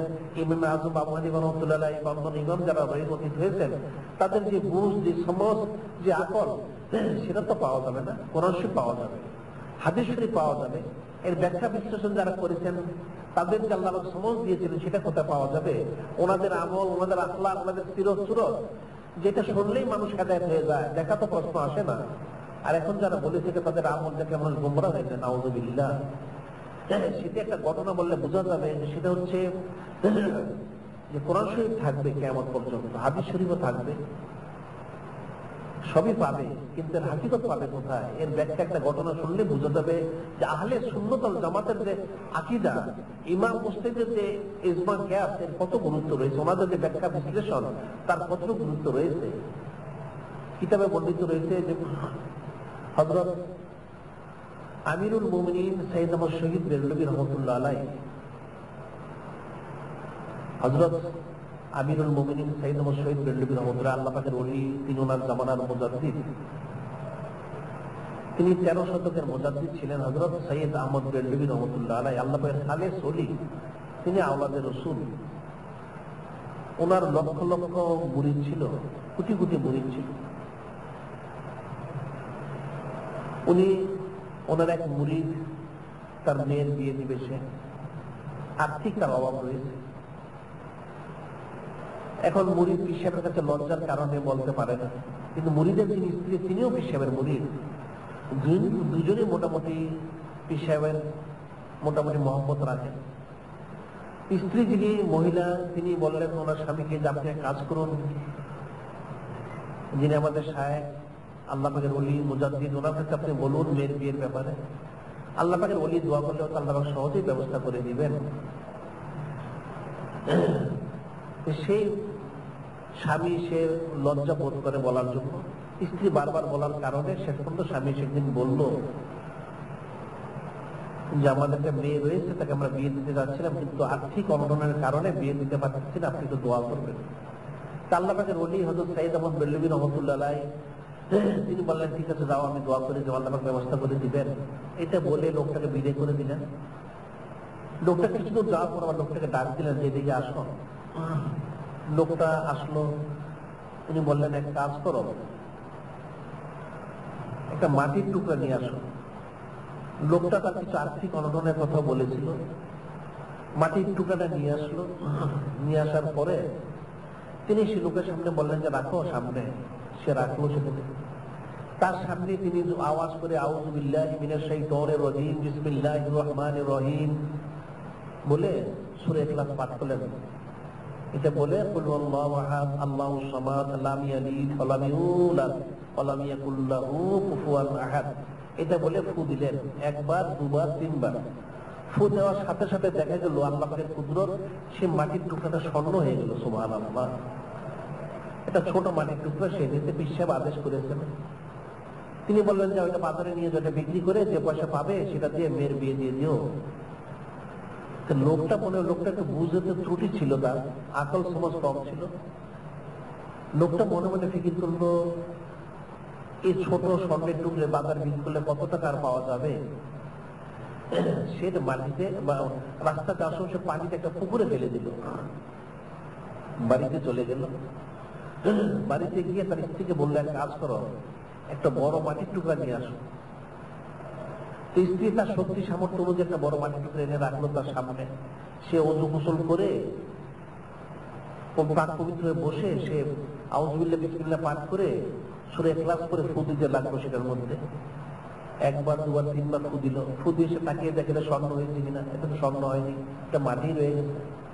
ফু দিতে দিতে দিতে দিতে তার সকাল হয়ে সন্ধ্যা হয়ে যাচ্ছে, তার মুখ দিয়ে ফেনা বের হয়ে যাচ্ছে, কিন্তু এটা স্বর্ণ আর হচ্ছে না। তার এই অবস্থা দেখে তার স্ত্রী বললো আপনার কি মাথাতে কোনো ত্রুটি হয়েছে নাকি? আপনি কি করতেছেন, কি হয়েছে? সে তো কথা বলে না, শুধু সূরা ইখলাস পড়ে আর পূজে। যখন তার স্ত্রী বারবার বললো যে আপনার কি হয়েছে, তখন সে বললো যে একটা ঘটনা ঘটেছে। কি ঘটেছে? স্ত্রী বললো আপনি কি আমার শায়েখের কাছে আপনি বলেছিলেন মেয়ের বিয়ের কথা? সে বলল যে আমি বলেছিলাম। কি বলেছেন তিনি? তিনি বলেছেন তিনি দোয়া করেছেন। আর কি বলেছেন? তিনি একটা মাটির টুকরা আমাকে আনতে বলেছিলেন, আমি এনেছিলাম, ওনার কাছে পেশ করেছিলাম। তিনি সেটাকে সূরা ইখলাস পড়ে 3 বার ফু দিয়েছেন, সেটা স্বর্ণ হয়ে গেছে। স্ত্রী বলল সেটা কোথায়? স্বামী বলল সেটা তো পানিতে ফেলে দিয়েছে। তিনি স্ত্রী বলল আপনি সর্বনাশ করেছেন, চরম বেয়াদবি হয়েছে, আপনি ইস্তেগফার করেন, এখনই আপনার শাইখের কাছে যান, তওবা করেন, ক্ষমা চান, আপনার ভুল হয়েছে। স্বামী বলল যে আমি তো ওনাকে দেখেছি সূরা ইখলাস করে তিনি 3 বার ফু দিয়েছেন, সেটা স্বর্ণ হয়ে গেছে, সেই জন্য আমি মাটির টুকরাকে সূরা ইখলাস করে ফু দিচ্ছি, কিন্তু সেটা তো স্বর্ণ হচ্ছে না। স্ত্রী বুঝতে পারলো স্বামীর এখানে কিছু বোঝার ত্রুটি রয়েছে। সে বলল আপনি এখনই যান, আমার শাইখের কাছে গিয়ে ক্ষমা চাবেন, মাপ চাবেন, তওবা করবেন, ভুল হয়েছে সেটা স্বীকার করবেন, ওনার কাছে আবার দোয়া চাবেন। সেই লোকটা পুনরায় আবার গেল। উনি বললেন কি তোমার কি হয়েছে ফয়সালা? সে তো আর ফয়সালা করেনি। সে বলল হুজুর বেয়াদবি মাফ করবেন। যে কি হয়েছে? আমি অনেক বড় বেয়াদবি করেছি, ভুল করেছি, গোস্তাকি করেছি, আমাকে ক্ষমা করুন। যে কি হয়েছে? আপনি যে আমাকে মাটির টুকরা দিয়েছিলেন, স্বর্ণের টুকরা বিক্রি করে টাকা পয়সা কিছু সংগ্রহ করে মেয়েকে বিয়ে দেওয়ার জন্য, সেটা আমি পানিতে ফেলে দিয়েছি। তারপর কি করেছ?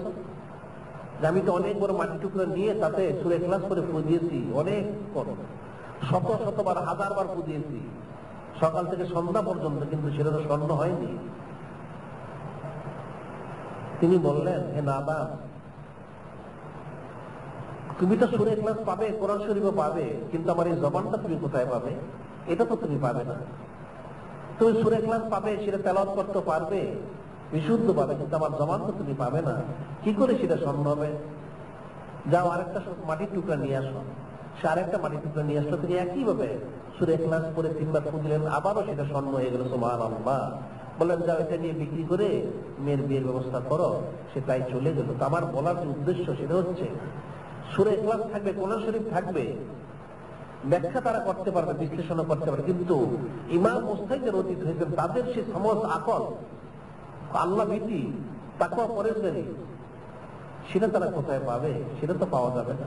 হযরত সাইয়্যিদ আহমদ বেরলভী রাহমাতুল্লাহ মুরিদ সূরা ইখলাস করে ফু দিয়েছেন, উনি স্বর্ণ হয়েছে, সে তো সূরা পেয়েছে, ফু সে দিয়েছে, সম্মত করতে পারেনি। তিনি সেটাই বললেন যে নাদান তুমি মূর্খ, তুমি আমার জবান পাবে কোথায়? সূরা ইখলাস তো থাকবে, ওটা তো মুসলমানও তেলাওয়াত করে, কাফেরও তেলাওয়াত করে, সেজন্য কাফেররা তেলাওয়াত করে তো ফায়দা লাভ করতে পারে না, একমাত্র মুসলমানদের তেলাওয়াত করে ফায়দা লাভ করে থাকে। কাজে তাই যদি হয়ে থাকে তুমি তো আমার জবান পাবে না।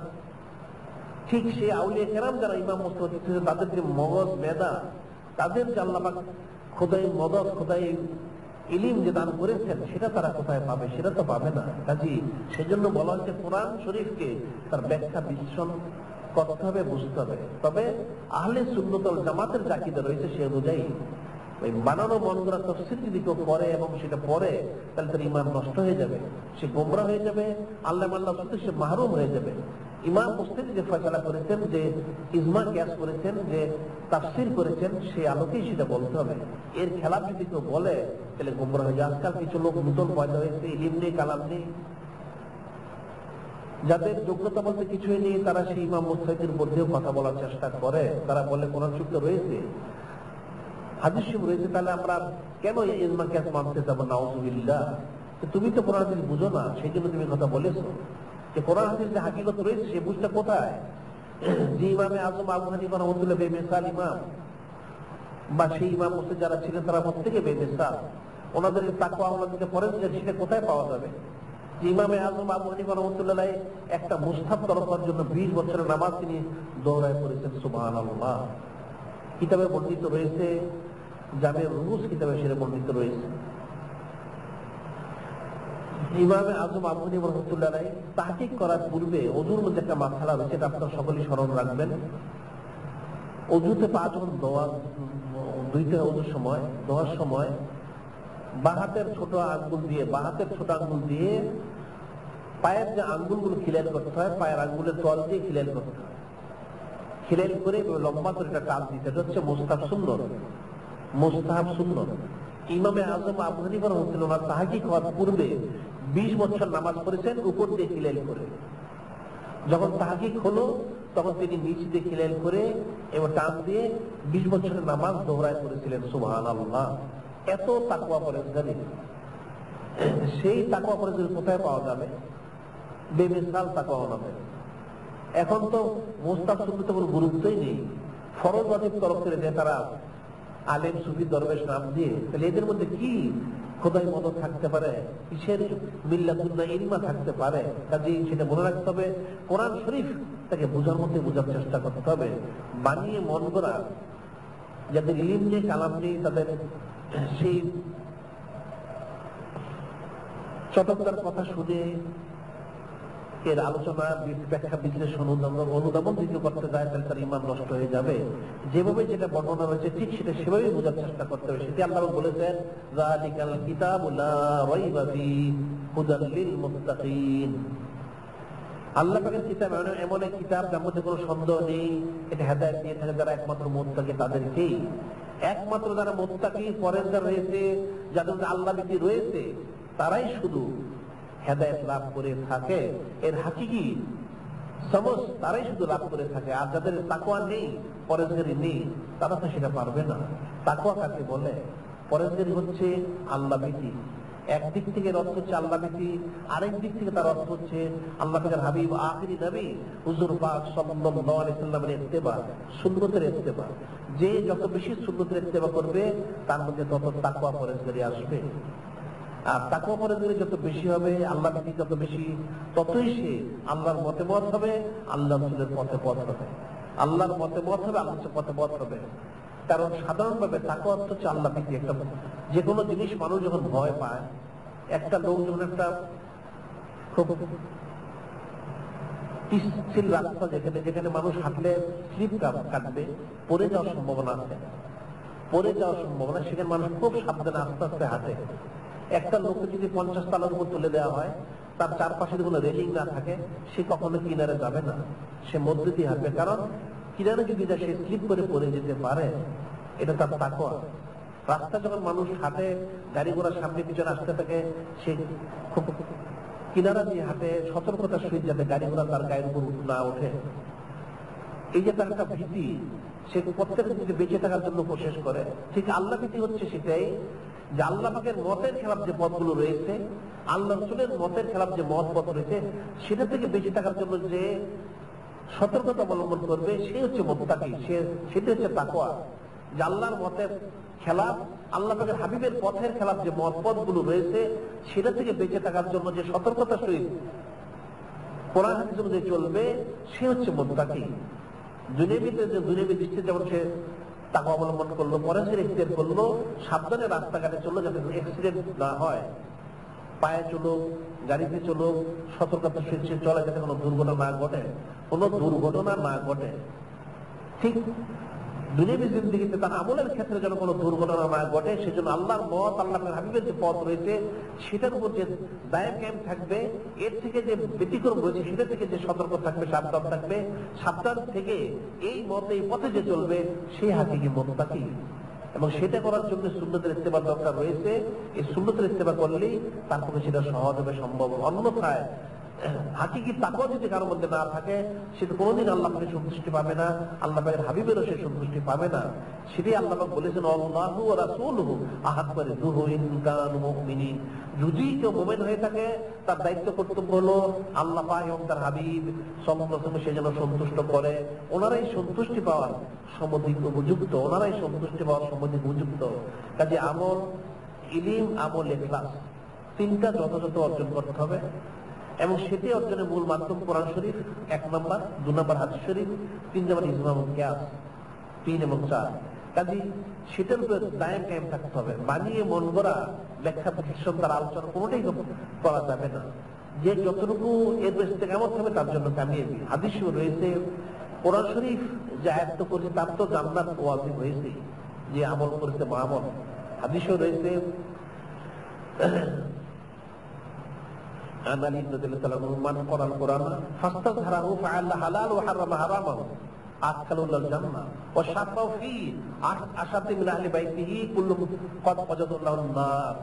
হযরত আলী রাদিয়াল্লাহু তাআলা বর্ণনা করেন, আল্লাহর হাবিব ইরশাদ করেন, মান করাল কোরআন ফাস্তাযহারু ফাআল্লা হালাল ওয়া হারামা হারামাহু, যে কোরআন শরীফ তেলাওয়াত করলো, হালালকে হালাল জানলো, হারামকে হারাম জানলো। আদখালুল্লাহ জান্নাহ, আল্লাহ পাক তাকে জান্নাতে প্রবেশ করিয়ে দিবেন। সুবহানাল্লাহ। শুধু এতটুকুই নয়, ওয়াশাফাহু ফি আশাতিন নাহলে বাইতিহি কুল্লুহুম ফাত ওয়াজাবাত লাহুম নার, এবং আল্লাহ পাক তাকে সুপারিশ করার একটা যোগ্যতা দিয়ে দিবেন। তার পরিবারের মধ্যে কমপক্ষে 10 জন লোক যাদের নামে জাহান্নাম ওয়াজিব করে দেওয়া হয়েছে, যাদেরকে জাহান্নামী বলে হাসরের ময়দানে ঘোষণা করা হবে। এই রকম 10টা লোককে বলা হবে, হে ব্যক্তি, তুমি যেহেতু কোরআন শরীফ অনুযায়ী আমল করেছো, তুমি এইরকম 10টা লোককে সুপারিশ করো তোমার পরিবারের মধ্যে যাদের জন্য জাহান্নাম ওয়াজিব হয়ে গেছে। তখন সেই 10টা জাহান্নামীকে সুপারিশ করে সে জান্নাতি করে দিবে। সুবহানাল্লাহ। এত মর্যাদা দেওয়া হয়েছে কোরআন শরীফ অনুযায়ী, যে এটাই অনুযায়ী যে আমল করবে সে তো নাজাত পাবেই, এবং তার পরিবারের 10 জনকে সে জাহান্নামে সে জান্নাতি করার যোগ্যতা আল্লাহ পাক তাকে দিয়ে দিবেন। সুবহানাল্লাহ। এত মর্যাদা দেওয়া হচ্ছে কোরআন শরীফের। এই যে খুব ফিকির এবং চিন্তার বিষয়, কোরআন শরীফ তেলাওয়াত যা তরতিব রয়েছে সেটা অনুযায়ী করতে হবে। আওরাতিল কোরআন তারতিলা, আওরাতিল কোরআন তারতিলা, আল্লাহ পাক তো বলেছেন কোরআন শরীফ তরতিল অনুযায়ী তেলাওয়াত করো। তরতিল অনুযায়ী, এমন ভাবে করো না খুব দ্রুত, আবার এমন ভাবে করো খুব আস্তে, কোনটাই নয়। তার তরতিব যেটা রয়েছে সেই তরতিব অনুযায়ী তেলাওয়াত করতে হবে। কিন্তু দেখা যায় আজকাল আমাদের দেশে বিদেশে অনেক জায়গায়, বিশেষ করে তারাবির নামাজের মধ্যে, সলাতুত তারাবিতে দ্রুত কোরআন শরীফ তেলাওয়াত করে মানুষ। যে যত দ্রুত পড়তে পারে মনে হয় সেটাই বোধহয় ভালো, অথচ এটা খারাপ। আমাদের দেশে মানুষ এই তারাবি এর অর্থ মনে করে থাকে কি, তাতে আমাদের দেশে বাংলা অর্থ হচ্ছে তাড়াতাড়ি। নাউযুবিল্লাহ। তারাবিহ, তারবিহাতু, এর অর্থ হচ্ছে বিশ্রাম নেওয়া, আরাম নেওয়া, ধীরে ধীরে একটিনের সহিত এই তারাবির নামাজ পড়তে হবে। কোরআন শরীফ সুন্দর করে তেলাওয়াত করতে হবে যতটুকু সম্ভব। কিন্তু দ্রুত গতিতে পড়ে থাকে, দ্রুত গতিতে যারা পড়বে, যারা শুনবে, যারা সংশ্লিষ্ট থাকবে, তাদের সকলের জন্যই কোরআন শরীফ লানত দিবে আল্লাহ পাকের তরফ থেকে। আল্লাহ পাক এই লোকদের প্রতি আপনি লানত বর্ষণ করুন, কারণ তারা আমাকে হক আদায় করতেছে না, আমাকে যেভাবে পড়ার কথা ছিল তারা সেভাবে পড়তেছে না, তাদের যে লানত বর্ষণ করা হোক, তাদের মধ্যে লানত বর্ষিত হবে। এটা সোজা কথা নয়। সেজন্য আল্লাহ ওয়ারাতিল কোরআন তারতিলা, তোমরা কোরআন শরীফের তরতিলে শরীফ পড়ো। সেটি আল্লাহ হাবিবকে জিজ্ঞাসা করা ছিল, এটা কি? বলা বাইয়িনু তাবিনা ওয়ালা তাসুনা সাদাকাল। আল্লাহ হাবিব বললেন যে দেখো, এটা স্পষ্ট করে পড়ো, এত দ্রুত পড়ো না। কবিরা যেমন কবিতা পড়ে থাকে সেভাবে পড়ো না, আবার এত আস্তে আস্তে পড়ো না। খেজুরের বিচি যেমন ছিটিয়ে ছড়িয়ে রাখা হয় সেও না। এটার যে তরতিব রয়েছে আল্লাহের হাবিব যেভাবে পড়েছেন সেভাবে পড়ো। সেটা ঠিক সেভাবে পড়তে হবে, সেভাবে বুঝতে হবে, সেভাবে আমল করতে হবে, তাহলে তার জন্য কামিয়াবি রয়েছে। এটা মনে রাখতে হবে। কোরআন শরীফ আমাদের দেশে বিশেষ করে এই তারাবি এর নামাজের মধ্যে খতমে কোরআন করা হয় অনেক জায়গায়, কিন্তু এর হুরমত ইজ্জত রক্ষা করা হয় না। মানুষ মনে করে থাকে শুধু কোরআন শরীফ পড়লেই হয়ে গেল। না, কোরআন শরীফ পড়লেই শুধু হবে না, এর হক আদায় করতে হবে। এত দ্রুত পড়া হয়ে থাকে যে কোরআন শরীফের যে মুক্তাদি মুসল্লি সে কিছুই বুঝে না। একটা উদাহরণ দিলে বোঝা যাবে যে বিসমিল্লাহির রহমানির রহিম, এটা একবার পড়তে হবে কোরআন শরীফ খতমের মধ্যে। এটা বলে জোরে জোরে পড়ে বিসমিল্লাহির রহমানির রহিম, যেন সবাই বুঝতে পারে। শুধু বিসমিল্লাহির রহমানির রহিম এটাই বুঝতে পেরেছে মুসল্লি, আর কিছু বুঝতে পারেনি, কারণ এত দ্রুত গতিতে খতম করা হয়েছে, অন্য কোন শব্দ অক্ষর তো মুসল্লি বুঝতে পারেনি। তাহলে কি করে তার খতম হবে? বরং সেই তেলাওয়াতটা তার লানতের কারণ হবে, তার লানতের কারণ হবে, সে মালউন হয়ে যাবে এই কোরআন শরীফ তেলাওয়াত করার কারণে বা করানোর কারণে।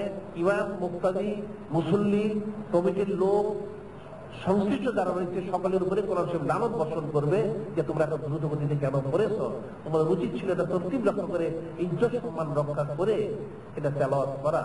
যেটা মনে রাখতে হবে, রমজান শরীফের মাস, কোরআন শরীফের মাস, এর ইজ্জত রক্ষা করা প্রত্যেক মুমিন মুসলমানের দায়িত্ব এবং কর্তব্য। এখানে কয়েকটা বিশেষ ইয়ে দেওয়া হয়েছে, সেটা হচ্ছে আমাদের মাদ্রাসা ভর্তির পরীক্ষা সম্পর্কে। প্রথম ভর্তি পরীক্ষা হবে আমাদের এখানে। আমাদের মাদ্রাসার নিয়ম হচ্ছে 1 মুহররম থেকে জিলহজ পর্যন্ত, মুহররম থেকে জিলহজ পর্যন্ত। অনেক মাদ্রাসায় রমজান শরীফ থেকে রমজান শরীফ পর্যন্ত, কিন্তু আমরা মুহররম থেকে জিলহজ পর্যন্ত আমাদের মাদ্রাসার বর্ষ। তারপরে আমরা যাতে অন্যান্য মাদ্রাসা থেকে যারা বের হয়ে আসে তারা ভর্তির জন্য সুযোগ দেওয়ার জন্য আমরা প্রত্যেক বছরে দুটো ভর্তি পরীক্ষা নিয়ে থাকি। একটা হচ্ছে শাওয়াল মাসে নেওয়া 22শে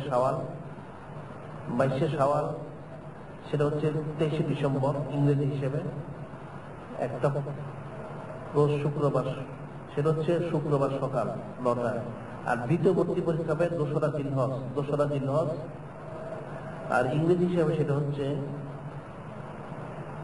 4ঠা ফেব্রুয়ারি রোজ মঙ্গলবার সকাল 9টা। এখানে যারা মাদ্রাসা দায়িত্ব সংস্থা রয়েছে যোগাযোগ করলে সেটা জানা যাবে। 22শে শাওয়াল এবং 2রা জিলহজ, যেটা 27শে ডিসেম্বর এবং 4ঠা ফেব্রুয়ারি ভর্তি পরীক্ষা। এটা প্রত্যেকের দায়িত্ব, অর্থাৎ যারা ভর্তি করাতে চান যোগাযোগ করে সেটা জেনে দিয়ে ভর্তি পরীক্ষার অংশগ্রহণ করলে যদি সে পরীক্ষায় উত্তীর্ণ হয় তাহলে তাকে ভর্তি করানো হবে। আরেকটা হচ্ছে সেটা বলা হয়েছে মাদ্রাসার জন্য যাকাত ফিতরা, যেটা বলা হয়েছে আগেও বলেছি, এটা প্রত্যেকের ব্যক্তিগত দায়িত্ব। আপনার এখানে যেন আমাদের মাদ্রাসা রয়েছে, কিতাবখানা রয়েছে, বক্তব্য রয়েছে, হিফজখানা রয়েছে, কাজী প্রত্যেকের দায়িত্ব হবে এখানে যারা এতিম মিসকিন রয়েছে তাদের জন্য, গরিব গোরাবা রয়েছে তাদের জন্য যাকাত ফিতরার টাকা যথাযথভাবে পৌঁছে দেওয়া, যথাযথ পৌঁছে প্রত্যেকের ব্যক্তিগত দায়িত্ব। এটা মনে রাখবেন, যে দায়িত্বে অবহেলা করবে সেজন্য সে নিজে জবাবদিহি করবে, সে নিজেই জবাবদিহি করবে। কাজে যাকাত ফিতরা ইত্যাদি যা কিছু রয়েছে, যেটা কোরবানির সময় কোরবানির চামড়া আমরা সংগ্রহ করে থাকি, কাজে যার যতটুকু সাধ্য সামর্থ্য রয়েছে সেটা যথাযথ জেনে পৌঁছে দিবেন। আমাদের মাসিক আলবানিতে 112 পর্যন্ত বের হয়েছে। আর সবে কদর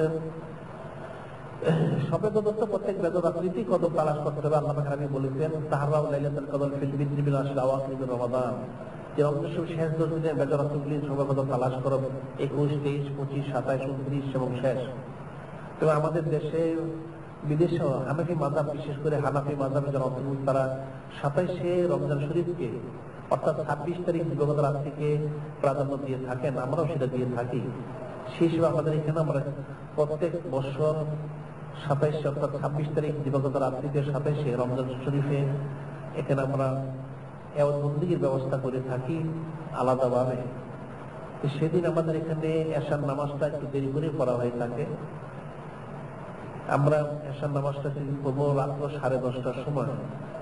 রাত্র 10:30টার সময় এশা, এরপর বিতির হবে, তারাবি হবে, এশা এবং তারাবি রাত্রে 10:30টার সময় এখানে নামাজ হবে। সেটা বলেছে এই বছরের জন্য সামনে সোমবার দিন দিবাগত রাত্রি হচ্ছে 27 তারিখের রাত্র। কাজে এটা প্রত্যেকে মনে রাখবেন, বেদর রাত্রির মধ্যে সবে কদর তালাশ করতে হবে। 21, 23 অতিবাহিত হয়েছে, সামনে 25, 27, 29 এবং শেষ রয়েছে।